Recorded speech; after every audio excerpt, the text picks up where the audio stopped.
What's up, guys? This is a recap of the Bow Tour event I played on Monday where I lost in a playoff to David Longmire and David Gonzalo. Hats off to Longmire for the win. But it was a good week nonetheless. I shot 68 and was sitting on a lead in the clubhouse for about 45 minutes. And then David Longmire chipped in for birdie, you dirty dog, on 18. And David Gonzalo made about a 12-footer also. So it was a three-man playoff, which is pretty exciting. And David Longmire birdied the first hole by hitting the fairway, throwing one up on the green, and two putting for birdie on a par five. I hit a drive a little bit left that caught the top of a palm tree, kicked left, almost out of bounds on a dirt cart path that I couldn't get a drop from, and had to just chip it out. And from there, I was in a divot with about 150 yards left in the rough, and I hit a pretty good shot, all things considered. Just came up a little short, and I had to chip it in from there, which I did not do. So disappointing finish, but exciting to be in a playoff. I haven't won a tournament at the pro level in 5 years, and I felt the nerves and I felt the pressure. I felt nerves all the way from about hole 7 because I believe I was 1 under through 7, and Gonzalo was maybe 3 under. And then I was 3 under through 10, and I believe I either snatched the lead or was 1 back. And then somewhere I faltered on 12. I made a bogey and got a little bit agitated, but covered it with the birdie on 14. This was cool, actually. This is worth telling you guys about.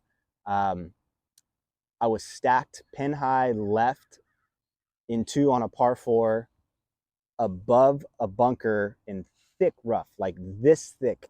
It was the thickest rough on the course. And I had to hit like downhill. So I'm like elevated on the top side of the bunker, and the green is running away from me. I think I had about an 80 or 90% chance of just even a perfect flop shot running off the green because it was tilted away from me off the downside of the bunker. But the only thing I had going for me was the fact that the course was really wet from all the rain we've been getting in California. And it came off perfect. I popped it straight up in the air, and it dropped softly on the green. And then it had like 7 feet of break left to right.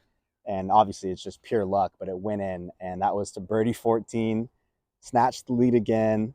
And when I birdied 16 to get to 4 under, I had the lead, bogeyed 17, which was a long par 3 that I thought was going to be the end of it for me. Dug deep. I even had to make like a 10-footer for bogey on 17 because I was way right of the green, duffed a chip into a bunker. It was not a good lie, but still duffed a chip into a bunker and then got up and down from there to save bogey. And then 18 was played really well. It's a tough finishing hole, kind of long, dogleg right, trees left and right. Split the fairway, hit an 8-iron to about 4 feet and made the putt. So I was really proud of that finish. That bounce back probably meant more than anything to me because I knew that I needed that to retain the lead coming into the clubhouse and make it hard for the guys behind me to catch me. And anyway, I guess takeaways or things that I learned. Let me try to make this somewhat valuable for you guys. I learned that I'm doing really well right now with breathing on the golf course. That was the first round in a while where I was like really committed. I had my dad reminding me on every hole, telling me like, breathe, breathe, breathe. I'm trying to take 6 deep breaths in between every shot. And I forget sometimes, but the intention is there. Walking every tee box, walking to every approach, and walking to every green, just trying to clear out. There's like some science behind why 6 breaths is the specific number to like achieve the lowered blood pressure and the calming of the nerves effect. I don't know specifically why, but I heard it from Aubrey Marcus like 6 years ago, and it's been pretty helpful for me ever since. The best golf I've ever played is when I've been using this formula. And the only reason I don't do it sometimes is you just feel it gets hard to do if there's like no wind at all and the course is really quiet and you feel like you're being kind of loud because you're supposed to do it kind of aggressively, like either through the nose or through the mouth. Sometimes I do through the mouth, like, and I obviously don't want to annoy or bug people, so I try to do it when I'm like off to myself. But whenever I can do it, man, I just seem to stay more calm and centered, and it's like giving me something other than golf to focus on. Like obviously when it's time to hit the shot, I'm going to focus and hit the shot, but you don't need to be focused for like 5 straight hours. You need to like clear out and give yourself some mental space. And it's fine to just like daydream or think about other things, but this is like a very intentional positive thing. Like it has a physiological effect on your brain chemistry and body to calm you down, lower blood pressure, lower stress and anxiety, and it actually increases your attention span or your ability to focus on the shot at hand. Um, so there's all these reasons to do it rather than like just daydreaming about whatever. So that was really effective for me and kept me like in the moment and present, especially down the stretch. Because as I mentioned, I was feeling nerves from hole 7 on, and this was kind of like my defense against that, if you will. And then I also was really pleased with my attitude about miss hits. You know, I think I may have mentioned in the last video, I've only been back golfing for 2 weeks now.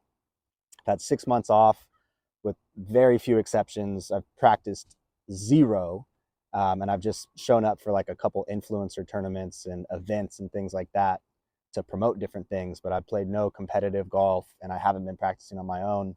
And I have a tendency to get really in my head about that and think like it's going to be a really long, hard, arduous road back to the kind of golf I know I can play. And I pretty much always prove to myself that that's not as true as I think it is. It's more of a mental thing than a real thing. And so I was pleasantly surprised with how quickly I progressed these last 2 weeks, and my attitude on like letting miss hit shots. It's like I have no ego right now, right? Like I don't think I'm that good. Whereas when I've been practicing for 4 straight months, I start striking the ball pretty well and I start playing pretty well in all my practice rounds, and that expectation rises where it's like, okay, I'm pretty much, I show up to the course every day and I'm a pretty good player. I expect to break par. I expect to hit the center of the club face. I expect my ball flight to be in control, things like that. And so it's more frustrating when it's not, even if the shot maybe is totally fine. Like let's say you hit a thin Healy drive that just kind of like overcuts and it falls in the right rough and it goes 270 instead of 300.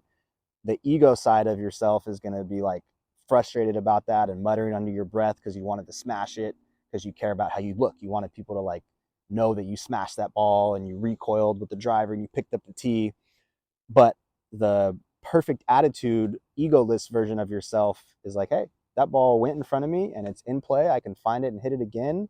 The only difference is that now I'm hitting a 7-iron instead of a 9-iron in. No big deal. That's probably going to change my proximity to the hole by like 6 feet. You know, it's not a big deal.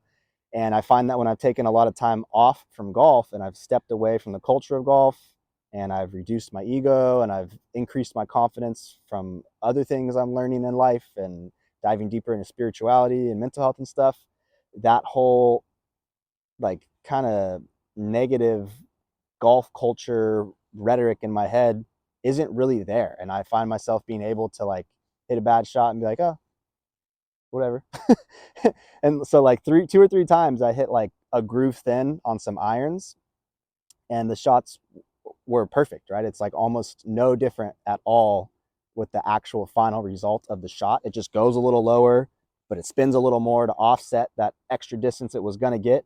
And it plops right down on the green, exactly where a perfect shot would have gone. And a lot of times when you blade it, it stays straighter too because of that added backspin stabilizing it.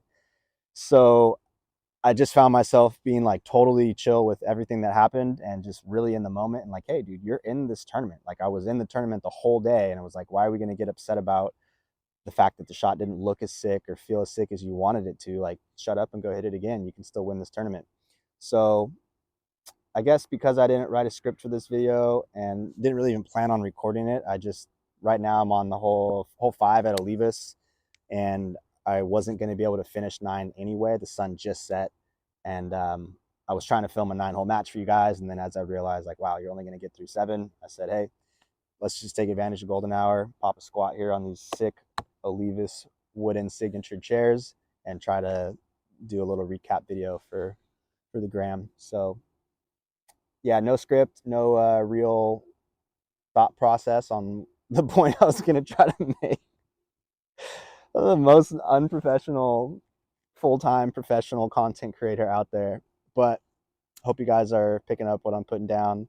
I'm going to go onto the green and hit that birdie putt that I have. Thank you guys for listening. If anyone's still here, if you're still here, drop like a handshake emoji. You know, the one that's like double handshake. Put one of those in the comments for me, and I'll DM you guys a little surprise for being real ones and actually listening to this entire video. I'm going to try to guess how long it's been I think it's probably been 9.5 minutes.